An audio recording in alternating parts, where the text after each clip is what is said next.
प्यारे छात्रों, भौतिक विज्ञान की इस ऑनलाइन कक्षा में आपका हार्दिक अभिनंदन और स्वागत है।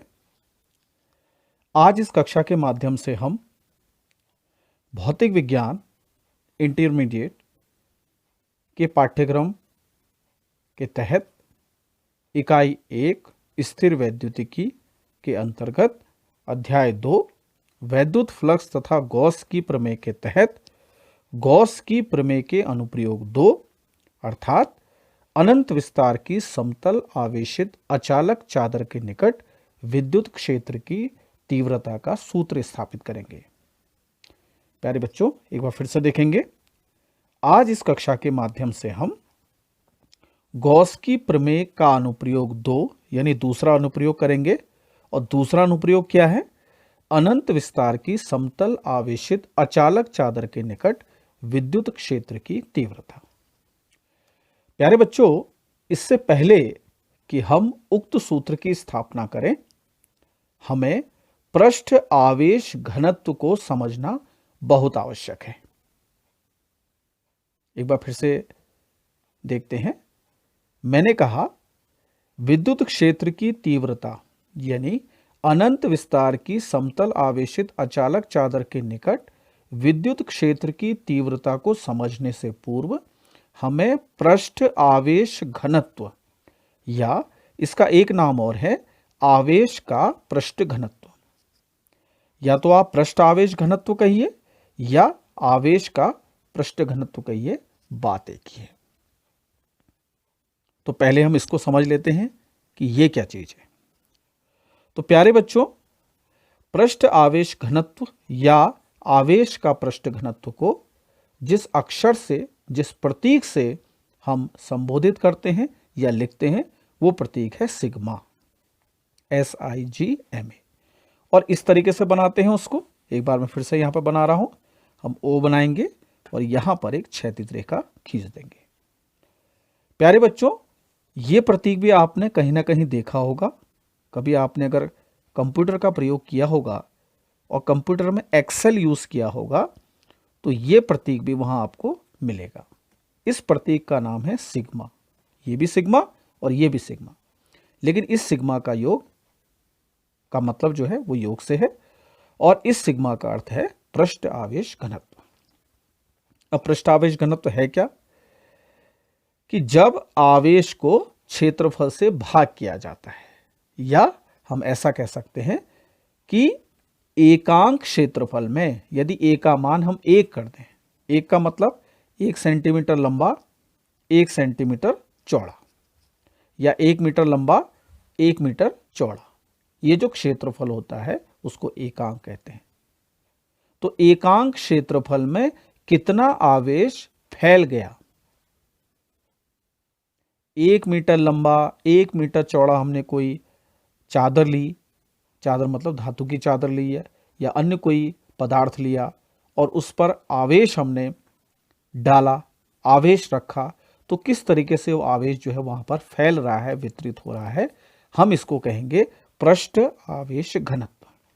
यानी वो आवेश जो है कितने क्षेत्रफल में फैला। तो एकांक क्षेत्रफल में वितरित आवेश को पृष्ठ आवेश घनत्व सिग्मा कहते हैं। ठीक है। अब हम सिग्मा का मात्रक देखेंगे। तो सिग्मा का मात्रक निकालना बहुत आसान है। इस सूत्र पर गौर कीजिए। सिग्मा बराबर है Q/A। तो सिग्मा का मात्रक वही होगा जो Q का मात्रक है और बट्टे A का मात्रक है। Q का मात्रक क्या होता है? आपको पता है, आवेश का मात्रक होता है कूलाम और क्षेत्रफल का मात्रक होता है मीटर स्क्वायर। तो हमने समझ लिया कि पृष्ठ आवेश घनत्व क्या है। अब हम मूल विषय पर आते हैं। मूल विषय है कि गॉस की प्रमेय के अनुप्रयोग द्वारा अनंत विस्तार की समतल आवेशित अचालक चादर के निकट विद्युत क्षेत्र की तीव्रता का हमें सूत्र स्थापित करना है। तो प्यारे बच्चों, उसके लिए हम यह चित्र बनाते हैं। ये जो एरिया आप देख रहे हैं, ये लहर है।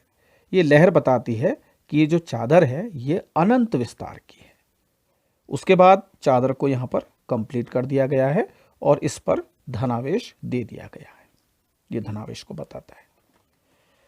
प्यारे बच्चों, जब कभी भी हम गॉस की प्रमेय का अनुप्रयोग पढ़ते हैं तो अनुप्रयोग से पहले हम एक काल्पनिक पृष्ठ की कल्पना करते हैं।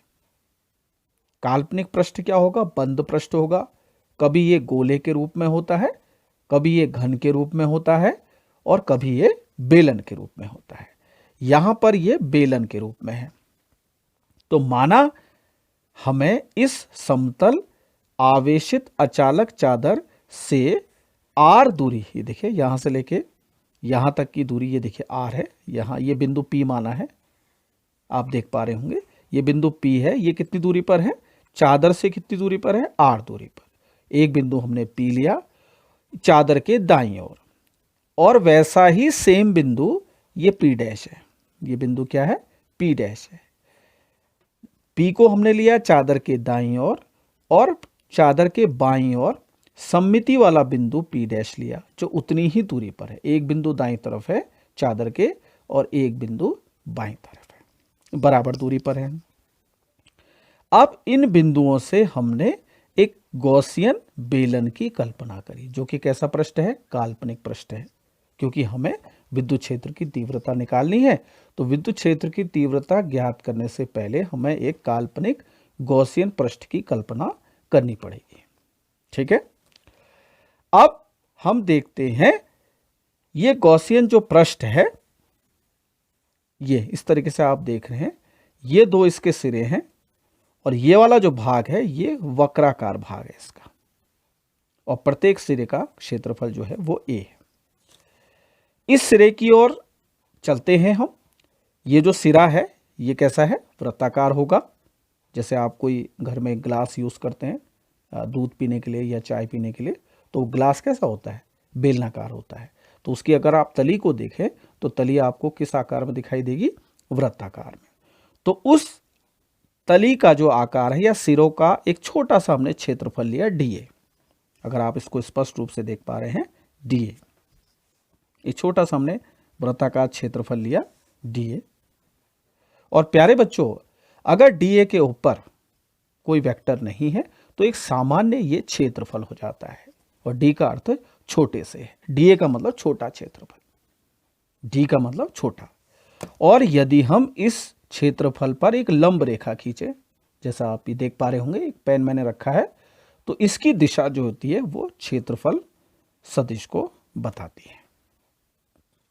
ठीक है, तो यहां पर जो क्षेत्रफल सदिश है, क्षेत्रफल तो नॉर्मल हुआ, जब हम इस पर सदिश रेखा खींच देंगे तो क्षेत्रफल सदिश की दिशा कुछ इस तरीके से हो जाएगी जिस दिशा में मैंने ये पेन रखा हुआ है। अब देखिए, आपने पहले भी पढ़ा है, बिंदु P पर हम क्या करते हैं? एक परीक्षण आवेश रखा हुआ मानते हैं। परीक्षण आवेश क्या है? Plus Q0। ये वाला आवेश इस परीक्षण आवेश को प्रतिकर्षित करेगा, तो प्रतिकर्षण बल की दिशा कहां हो जाएगी? बाहर की ओर, जैसा कि इस पेन के द्वारा आप देख पा रहे हैं।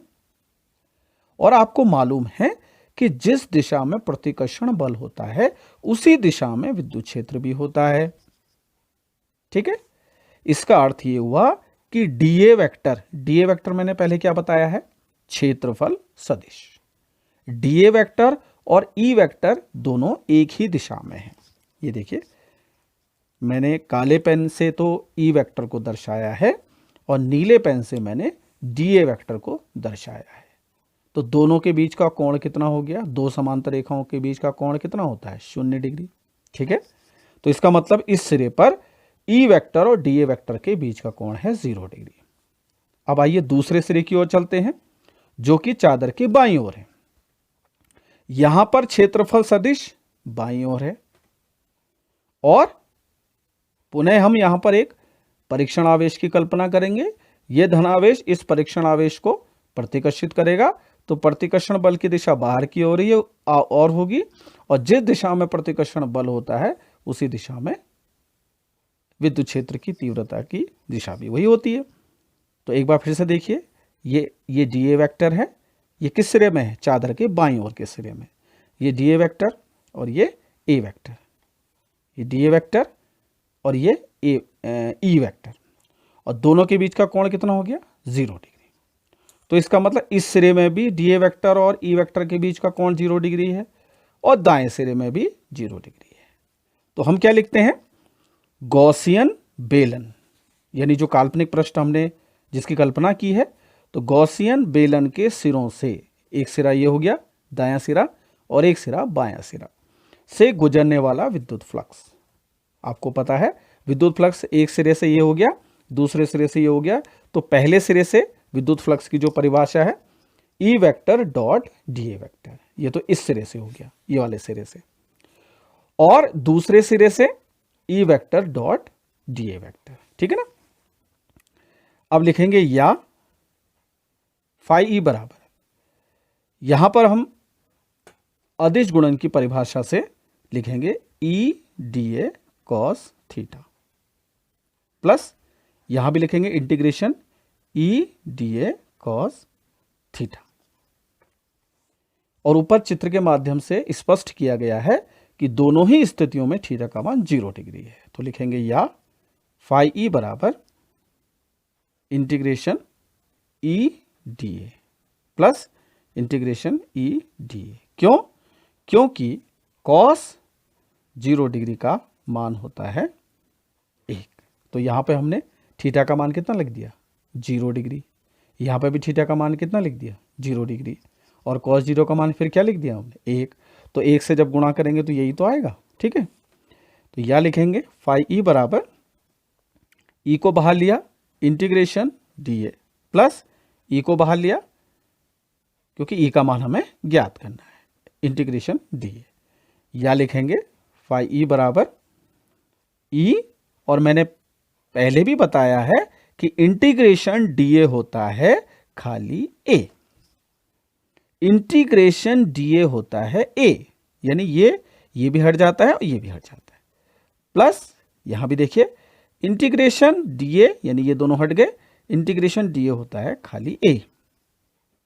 तो कितने ई ए हो गए, ये हो गए आपके 2 E A, समीकरण नंबर 1, ठीक है। इतना आपको समझ में आ गया होगा। अब हम अभी बेलन के केवल सिरों की बात हुई है, अभी इसका वक्राकार भाग रह गया। प्यारे बच्चों, वक्राकार भाग में अगर हम छोटे से क्षेत्रफल की कल्पना करें तो क्षेत्रफल, यहां पर जो हम क्षेत्रफल लेंगे उसमें क्षेत्रफल सदिश जो है कुछ इस तरीके से आएगा, लेकिन जो ई का मान है, ई वेक्टर है, वो पहले की तरह इस दिशा में रहेगा। तो ये कोण कितना मिला आपको, ये कोण कितना मिला, 90 डिग्री, ठीक है ना। तो यहां लिखेंगे हम, यहां पे लिखेंगे गॉसियन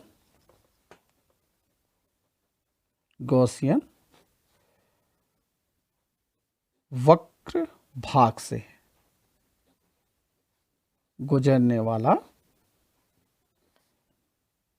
विद्युत फ्लक्स। फिर से देखिए,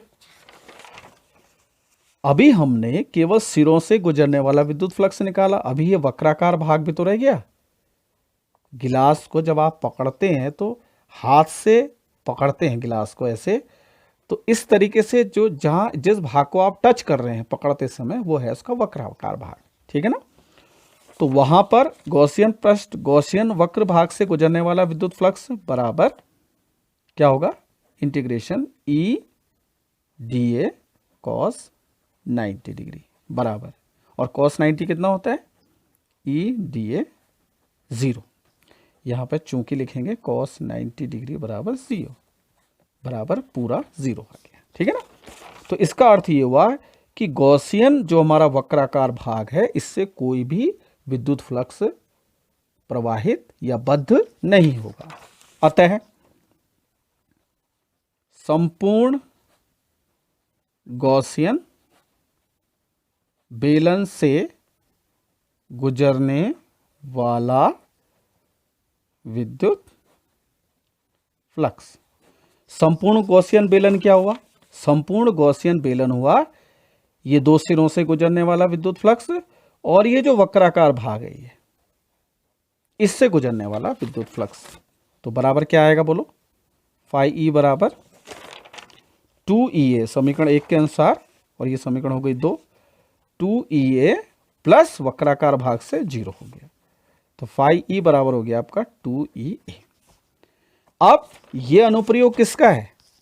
ये अनुप्रयोग है गॉस की प्रमेय का, लेकिन अभी तक हमने गॉस की प्रमेय नहीं लगाई है, तो गॉस की प्रमेय यहां अब लगाएंगे, परंतु गॉस की प्रमेय से। ठीक, क्या कहती है साहब गॉस की प्रमेय? गॉस की प्रमेय कहती है किसी बंद पृष्ठ से होकर गुजरने वाला संपूर्ण विद्युत फ्लक्स उस पृष्ठ द्वारा परिबद्ध आवेश का 1/ε0 गुना होता है, यानी φe बराबर Q/ε0। ये जो φe का मान है ये आप यहां लगा दो। ठीक है, तो क्या आएगा बोलो? Q/ε0 बराबर 2EA। Q/ε0 बराबर 2EA। अब देखिए विषय वस्तु पर जाइए वापस। कहां से शुरुआत की थी? विद्युत क्षेत्र की तीव्रता ज्ञात करनी है, तो यहां पर विद्युत क्षेत्र की तीव्रता कौन सी है? E। तो जो बताता है E बराबर क्या हो जाएगा? बोलिए। Q/2ε0 A। अब प्यारे बच्चों, विद्युत क्षेत्र की तीव्रता का सूत्र निकालने से पहले हमने आपको पढ़ाया था पृष्ठ आवेश घनत्व। ये देखिए, पृष्ठ आवेश घनत्व सिग्मा बराबर Q/A। सिग्मा बराबर Q/A, उल्टा बोलिए, Q/A बराबर सिग्मा। Q/A बराबर सिग्मा। Q/A बराबर सिग्मा। यहां देखिए Q/A बराबर सिग्मा, तो क्या आ गया? σ/2ε0। यही आवश्यक सूत्र है, यही आवश्यक सूत्र है। इस सूत्र को ध्यान से देखने पर हमें मालूम चलता है कि इस सूत्र में दूरी नहीं आती है।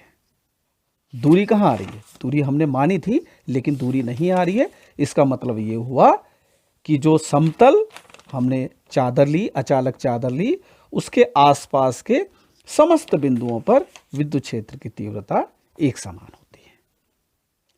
तो प्यारे बच्चों, मैं उम्मीद करता हूं कि आज इस कक्षा के माध्यम से आप गॉस की प्रमेय के अनुप्रयोग 2 यानी अनंत विस्तार की समतल आवेशित अचालक चादर के निकट विद्युत क्षेत्र की तीव्रता का सूत्र भली भांति समझ गए होंगे। आज की कक्षा में इतना ही। अगली कक्षा में हम गॉस की प्रमेय के अनुप्रयोग 3 पर विचार करेंगे। तब तक के लिए नमस्कार। सदैव प्रसन्न व स्वस्थ रहिएगा।